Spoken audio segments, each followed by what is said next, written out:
గంజాయి వ్యసనం, అమ్మాయి వివాదం హయత్ నగర్ లో ఓ హత్యకు దారితీసింది. స్నేహితులే కదా అని నమ్మి అర్ధరాత్రి వాళ్లతో వెళ్లిన పాపానికి 22 ఏళ్ల నిషా సుహాన్ ఆ స్నేహితుల చేతిలోనే దారుణ హత్యకు గురయ్యాడు. ప్రాణ భయంతో 1/2 కిలోమీటర్ పరిగెత్తిన వెంటపడి మర్మాంగాలను నలిపేసి మరీ దారుణంగా చంపేశారు. అనుమానిత నిందితుల్లో ఒకరిని పోలీసులు విచారించినప్పుడు ఈ దారుణం బయటపడింది.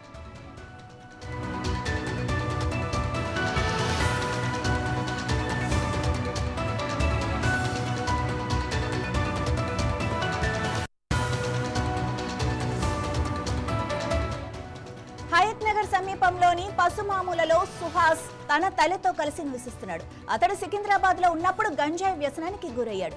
గంజాయి అమ్మకాలు కూడా చేపట్టాడు. కొడుకు దారి తప్పుతున్నాడని గ్రహించిన సుహాన్ తల్లి నందిని పసుమాముల్లో సొంతిల్లు కొనుక్కొని మకాం అక్కడికి మార్చింది. భర్త చనిపోయినా కుమార్తె పెళ్లి చేసింది.